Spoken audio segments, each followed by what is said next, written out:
ओम श्री गुरवे नमः। ओम शांति शांति शांति। ध्यानमूलं गुरुमूर्ति पूजामूलं गुरुर्पदं मंत्रमूलं गुरुर्वाक्यं मोक्षमूलं गुरुः कृपा। ओम शांति शांति शांति। प्रणाम भगवान। आलू वाले बाबा जी का दिव्य ग्रंथ मणिरत्नमाला, जिसमें 29वें मंत्र का विवेचन चल रहा है।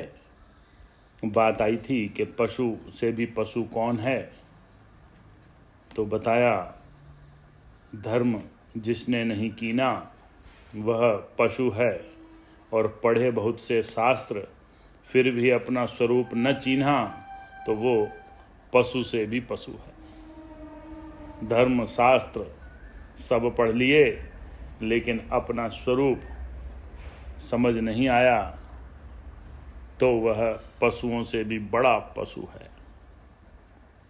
अब इसका विवेचन लेते हैं आगे। जिसने शास्त्र पढ़े हों, जो व्याकरण न्याय मीमांसा आदि षड शास्त्र जानता हो, परंतु ब्रह्म विद्या शून्य हो, जिसे अपने आप की खबर न हो, वह पशु है। बहुत बढ़िया लाइन है। जिसे अपने आप की खबर न हो वह पशु है। जो वेद पढ़ा हो, वेद पाठी हो, परंतु बोध रहित हो, वह विद्या पशु है। लौकिक विद्या विद्या नहीं है, क्योंकि इससे मनुष्य का जन्म सार्थक नहीं होता। जिन कर्मों से मनुष्य जन्म सार्थक न हो, जो कर्म ज्ञान प्राप्ति के काम में आने वाले न हों, ऐसे कर्म धर्म नहीं कहलाते, अधर्म हैं। आश्रमानुसार मनुष्यों को जो नाना प्रकार के कर्म हैं, वे भी ज्ञान में मदद रूप होने से आचरण करने योग्य हैं। उनको जो नहीं करता वह पशु से भी निकृष्ट है। पशु में स्वरूप बोध होने योग्य बुद्धि नहीं होती। मनुष्य की बुद्धि स्वरूप के बोध होने के योग्य होती है। फिर भी यदि मनुष्य उसका सदुपयोग न करे तो पशु से भी निकृष्ट है।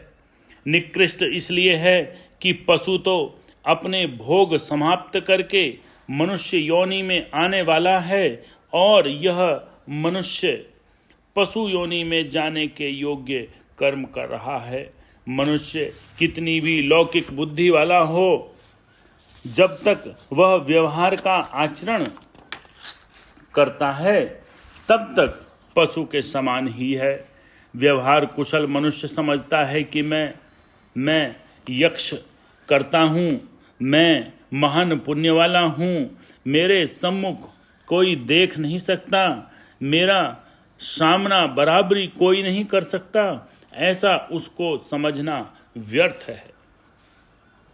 क्योंकि कोई पहाड़ी कुत्ता भी इसी प्रकार सबके सामने घुड़कता है, उसके सामने भी कोई नहीं देख सकता।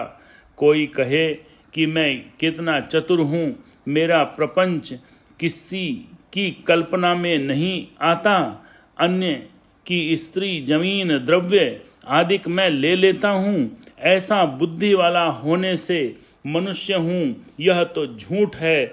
वह मनुष्यत्व के योग्य नहीं है, क्योंकि कुत्ता भी अन्य कुत्ते के मुख में से रोटी का टुकड़ा छीन लेता है। ऐसा कोई जाने।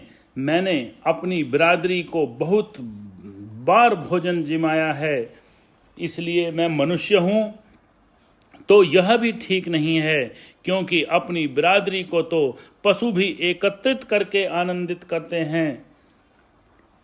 किसी एक कौवे और गीध को किसी मुर्दे का पता लग जाए तो सब बिरादरी को बुलाकर भोजन कराता है। कोई कहे कि मैं महाविद्या वाला हूँ, हुनर वाला हूँ, इसलिए मनुष्य हूँ, तो यह गुण भी मनुष्य का नहीं है।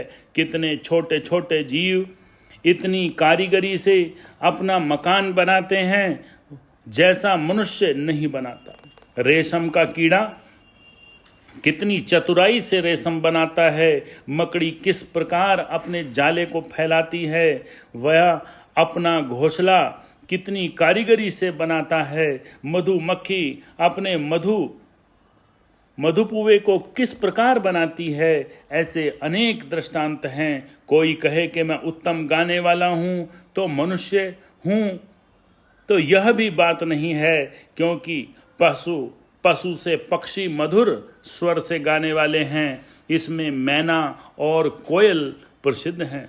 कोई कहे कि मैं अत्यंत स्वरूप वाला हूँ इसलिए मनुष्य हूँ, तो भी वह झूठा है, क्योंकि मोर आदि कई पक्षी भी मन को हरण करेंगे ऐसे स्वरूप वाले होते हैं। क्योंकि कोई कहे कि मैं पहलवान हूँ इसलिए मनुष्य हूँ, तो यह भी नहीं हो सकता। घोड़े, गधे, भैंस मोटे ताजे होते हैं। कोई धनाढ्य मनुष्य भव्य सुंदर मकान बनवाकर उसको कीमती फर्नीचर, पलंग, झाड़ आदि सज्जा, चांदी, सोने के रत्न जड़ित पलंग पर मखमली जैसे मुलायम गद्दे पर रेशमी चादर बिछाकर सोता है और समझता है मैं मनुष्य हूँ, क्योंकि मनुष्य के पूर्ण सुख का भोग रहा हूँ। इसका समझना भी ठीक नहीं है, क्योंकि पक्षी भी अपने घोंसले को मखमल से भी विशेष मुलायम बनाकर आनंद लेते हैं, जैसे ये मनुष्य नहीं हो सकते। इसी प्रकार वह मनुष्य कहलाने योग्य भी नहीं है। भोग में और पशुओं से मनुष्यों की किसी प्रकार की विशेषता नहीं है। सबको आनंद एक ही प्रकार का है। सबका आनंद एक ही प्रकार का है। यदि लाखों अथवा करोड़ों रुपए की प्राप्ति अधर्म से होती हो तो भी अधर्म आचरण न करें। श्रुति स्मृति के अनुसार वर्णाश्रम करते हुए धर्म से जो प्राप्त हो उसे ग्रहण करें। धर्म आचरण का बर्ताव करते हुए आत्मा अनात्मा का विवेक करें। जब विवेक हो जाए, ज्ञानी हो जाए, तो मनुष्य कहलाता है, क्योंकि मनुष्यत्व का सार्थक उसने ही किया है। यह ही मनुष्य है, अन्य सब पशु हैं।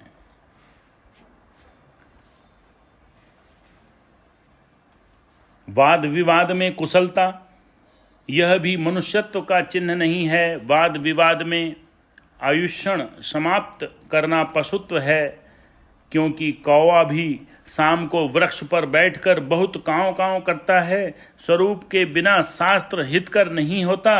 गर्दन में कीड़े पड़े हुए कुत्ता जैसे एक घर से दूसरे घर भटकता फिरता है, इसी प्रकार वारुणी और ग्रह दशा को देखना, 11वें की क्रिया करना, सैया दान करना, जैसा कुत्ता जहाँ टुकड़ा मिलता है वहीं पहुँच जाता है, खुशामंद करता है। इसी प्रकार यदि कोई शास्त्र पढ़कर भी कुत्ते किसी वृत्ति न गई तो मनुष्यत्व को धिक्कार है।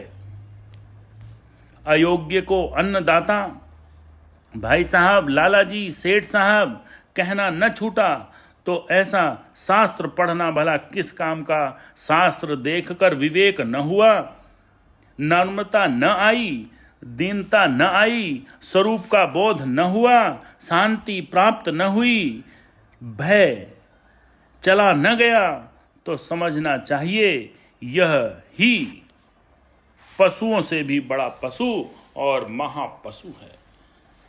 बहुत ही सुंदर तरीके से धिक्कारा है संसारी जीवन को, और जो अपने सहज स्वरूप का ज्ञान है उसके विवेक और ज्ञान की बहुत ही सुंदर मीमांसा की गई है इस सत्संग में। बहुत बहुत धन्यवाद। प्रणाम।